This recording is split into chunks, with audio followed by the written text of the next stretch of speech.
ఆంధ్రప్రదేశ్‌లో పోలీస్ వ్యవస్థ ప్రజలను రక్షించటానికి పనికొచ్చేటటువంటి ఒక పటిష్టమైన వ్యవస్థగా కాకుండా, తెలుగుదేశం ప్రభుత్వం అధికారంలో ఉంది కాబట్టి, ఆ పార్టీకి కొమ్ము కాసేటటువంటి ఒక వ్యవస్థగాను, వైఎస్ఆర్ కాంగ్రెస్ పార్టీ మీద కక్ష తీర్చుకోవడానికి పనికొచ్చేటటువంటి ఒక ఆయుధంగాను తెలుగుదేశం పార్టీకి ఉపయోగపడటం చాలా బాధాకరమైనటువంటి అంశం.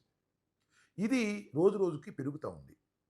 ఈ మధ్యన జరుగుతున్నటువంటి సంఘటనలు చూస్తే అసలు ఈ పోలీస్ వ్యవస్థ వల్ల సమాజానికి ప్రమాదం కలుగుతుందేమోననేటువంటి భయం కూడా కలిగేటటువంటి పరిస్థితి ఏర్పడుతుంది. తెలుగుదేశం పార్టీ కూటమి ప్రభుత్వం అధికారంలోకి వచ్చిన తొలి రోజుల్లో తెలుగుదేశం పార్టీ కార్యకర్తలు, వైసీపీ కార్యకర్తల మీద దౌర్జన్యాలు చేశారు. వాటిని అరికట్టడంలో పోలీస్ యంత్రాంగం పూర్తిగా విఫలమైంది. సరే, అదొక ప్రమాదం అనుకోండి. ఇవాళ తెలుగుదేశం కార్యకర్తలు దూకుడు తగ్గింది. పోలీసు వారే దూకుడు పెంచి, పోలీసు వారే దౌర్జన్యాలు చేసేటటువంటి పరిస్థితికి రావడం అనేది ఒక విధంగా అరాచకం వైపు సమాజం నడుస్తుందేమోననేటువంటి ఒక భయాందోళన కలుగుతూ ఉన్నాయి. ఈ మధ్య రాజధాని చుట్టుపక్కల ప్రాంతాల్లో జరిగినటువంటి కొన్ని సంఘటనలు, ముఖ్యంగా నిన్న చిలకలూరుపేటలో జరిగినటువంటి సంఘటన మరింత భయాందోళనకు గురి చేస్తుంది.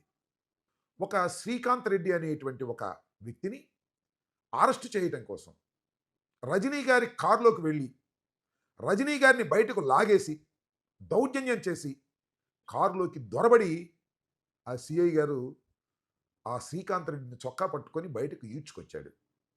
అది కాకి దుస్తులు ధరించినటువంటి ఒక పోలీసు ఆ విధంగా చేశాడు. ఆయన పోలీసా లేకపోతే రౌడీనా అనేటువంటి పరిస్థితి ఆ సీన్ చూస్తే ఎవరికైనా అర్థమవుతుంది. అసలు ఏంటిది? శ్రీకాంత్ రెడ్డిని ఎందుకు అరెస్ట్ చేయాల్సి వచ్చింది? ఆయన చేసిన తప్పేమిటి?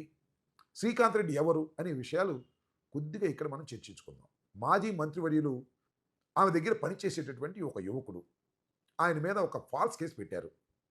ఎప్పుడు పెట్టారో తెలుసా? నిన్న ఉదయమే. ఎప్పుడు జరిగిందో సంఘటన తెలుసా? ఆ ఎఫ్ఐఆర్ ప్రకారం వైఎస్ఆర్ కాంగ్రెస్ పార్టీ అధికారంలో ఉన్నప్పుడు జరిగినటువంటి సంఘటనని నిన్న ఉదయం కంప్లైంట్ చేస్తే రిజిస్టర్ చేశారు. సిఐ గారు వెంటనే హుటాహుటిన వెళ్ళి అని పట్టుకురావడానికి ప్రయత్నం చేశారు. ప్రయత్నం ఉందిలే, రజనీ గారిని మ్యాన్ హ్యాండిల్ చేసేదానికి వెళ్ళిపోయారు. ఆ సుబ్బనాయుడు గారు అంట, ఆయన సిఐ గారు చాలా అమితోత్సాహాన్ని ప్రదర్శించారు. రజనీ గారి కారులోకి వెళ్ళి రజనీ గారు నివారిస్తున్న శ్రీకాంత్ రెడ్డిని చొక్కా పట్టుకొని ఒక రౌడీని, ఒక సంఘ విద్రోహ శక్తిని లాక్కొచ్చినట్టు లాక్కొచ్చారు. లాక్కొచ్చి ఏం చేశారబ్బా? మళ్ళీ నెక్స్ట్ రోజు కోర్టులో ప్రొడ్యూస్ చేశారు. ప్రొడ్యూస్ చేస్తే ఏమైంది? కోర్టు వారు ఇది కేవలం 41 నోటీస్ ఇచ్చి పంపించేటటువంటి కేసు అని వెంటనే బెయిల్ ఇచ్చి వదిలేశారు. ఏమైంది సుబ్బనాయుడు గారు? మీరు చేసినటువంటి ఈ దౌర్జన్య కాండ వలన ఏం జరిగిందో ఒక్కసారి ఆలోచించుకోండి. 41 నోటీస్ ఇచ్చి పంపించేసేటటువంటి కేసులో ఒక ఎక్యూజ్డ్ని మీరు తీసుకురావడం కోసం మాజీ మంత్రివర్యులు, మహిళ అయినటువంటి రజనీ గారిని కూడా మ్యాన్ హ్యాండిల్ చేసే స్థాయికి మీరు వెళ్ళారు అంటే మీరు పోలీస్ ఆఫీసరా? లేకపోతే తెలుగుదేశం పార్టీకి తరపున గూండాగిరి చేయడానికి మీరు కాకి బట్టలు వేసుకున్నారా అనేటువంటి సందేహం నాకే కాదు, ఆ సంఘటన విన్నవారికి, చూసిన వారికి కూడా అనుమానం కలుగుతుంది. నేను ఏమంటానంటే, సుబ్బనాయుడు గారు, మీరు సిఐగా వచ్చారు. పత్తిపాటి పుల్లారావు గారు మిమ్మల్ని బహుశా అక్కడ సిఐగా వేశారు. వేస్తే అంత అమితోత్సాహం ఏంటండి మీకు? నాకు అర్థం కాలేదు. అంటే శాశ్వతంగా పత్తిపాటి పుల్లారావు గారు శాసనసభ్యుడిగా ఉంటాడనా? లేకపోతే తెలుగుదేశం పార్టీని శాశ్వతంగా అధికారంలో ఉంటుందా? మళ్ళా మేము రామా? మేము వస్తే మరి అప్పుడు పరిస్థితి ఏంటి? మేము కూడా ఇలాగే వాడిని పట్టుకురా, వీడిని పట్టుకురా అని పంపిస్తే మీరు పట్టుకొస్తారా? ఇదేనా పోలీసులు చేయాల్సినటువంటి కర్తవ్యం, ధర్మం? పోలీసులు చేయవలసింది ఏమిటి? లా అండ్ ఆర్డర్ను కాపాడేటటువంటి పరిస్థితి తీసుకురావాలి. సంఘ విద్రోహ శక్తులు ఎవరన్నా ఉంటే వారిని అణిచివేయడానికి ప్రయత్నం చేయాలి. అరే మీ దుంపదేగా, మీరే సంఘ విద్రోహ శక్తుల్లాగా తయారైపోతే ఎలా సమాజం బతికేదని అడుగుతా ఉన్నా.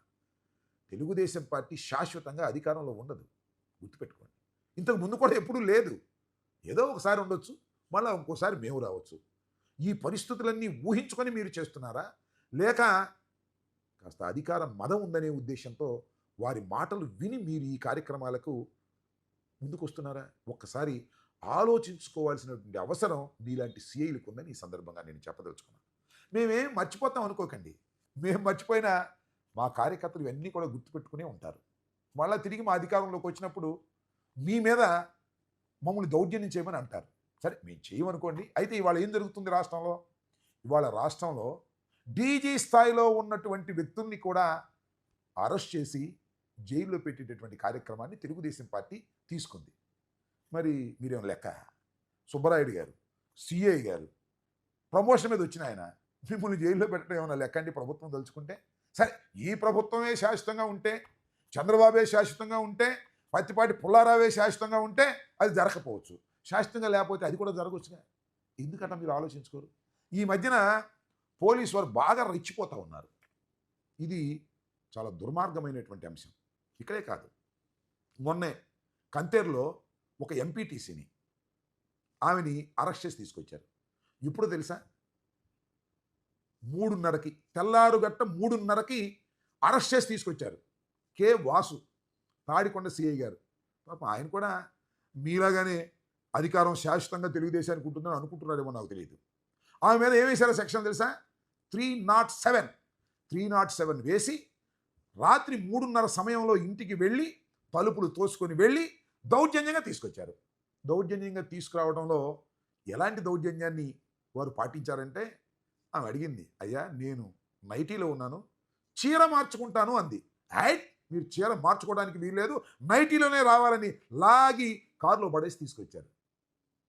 ఏమండి వాసు గారు, మీరు సిఐయా లేక సంఘ విద్రోహ శక్తులా? ఎవరిని ఎలా ట్యాకిల్ చేయాలో మీకు తెలియకపోతే మీరు పోలీస్ అధికారులుగా ఉండి సమాజానికి ఏం మేలు చేస్తారు? ఒకసారి మీరు ఆలోచించుకోవాలని కూడా ఈ సందర్భంగా నేను మనవి చేస్తున్నా. వలపర్ల కల్పన, ఆమె ఎంపీటీసీ కూడా, ఒక దళిత మహిళ. ఆమెని ఆ రకంగా మీరు హ్యాండిల్ చేశారే, దీనికి తెలుగుదేశం పోవసలా. తెలుగుదేశం ఉండంగానే మీరు మూల్యం చెల్లించవలసినటువంటి పరిస్థితి కల్పించడానికి తప్పనిసరిగా ప్రయత్నం చేస్తాం. ఎందుకంటే న్యాయస్థానాలు కూడా ఉన్నాయనే విషయాన్ని మీరు మర్చిపోతున్నారు. కేవలం మిమ్మల్ని ట్రాన్స్ఫర్ చేయడానికి ఎమ్మెల్యేలు ఉండొచ్చు, లేదా మంత్రులు ఉండొచ్చు, కానీ మీరు చేసే ప్రతి కార్యక్రమాన్ని అబ్జర్వ్ చేయడానికి న్యాయస్థానాలు ఉన్నాయనే విషయాన్ని మీరు మతిమరుపులో పెట్టేసినట్టున్నారు. దీనికి కూడా మీరు మూల్యం చెల్లించవలసినటువంటి అవసరం ఉంటుందని కూడా ఈ సందర్భంగా నేను చెప్పదలుచుకున్నాను. ఇకపోతే దాచేపల్లి సిఐ గారు, పొన్నూరు భాస్కర్, ఈయన కూడా కాస్త మితిమీరి ప్రవర్తించారు. అదేంటంటే, పాలేటి కృష్ణవేణిని హైదరాబాదులో అరెస్ట్ చేసి తీసుకొచ్చారు. తీసుకొచ్చి దాచేపల్లి పోలీస్ స్టేషన్లో అర్ధరాత్రి 2 గంటలకు విచారణ జరిపారండి ఈ భాస్కర్ గారు, సిఐ గారు. అంతేకాదు, ఎవరైనా వచ్చి ఆమెను పలకరిస్తారనో, వైసీపీ కార్యకర్తలు వస్తారనో పోలీస్ స్టేషన్కి తాళాలు వేసేశారు. అంటే బేడీలేసి పోలీస్ స్టేషన్ మూసేశారు. తర్వాత కోర్టులో ప్రొడ్యూస్ చేశారు. గురజాల కోర్టులో ఆర్గ్యుమెంట్స్ విన్నారు. తర్వాత రిమాండ్కి ఇచ్చారు. మొన్న ఆమె బెయిల్ మీద బయటకు వచ్చింది. జీవితాంతం ఆమె లోపల పెట్టలేరు కదా. నేను అడుగుతా ఉన్నా ఆ దాచేపల్లి సిఐ గారిని, మీరు సంఘ విద్రోహ శక్తా లేక చట్టబద్ధంగా పనిచేసేటటువంటి ఒక పోలీస్ ఆఫీసరా?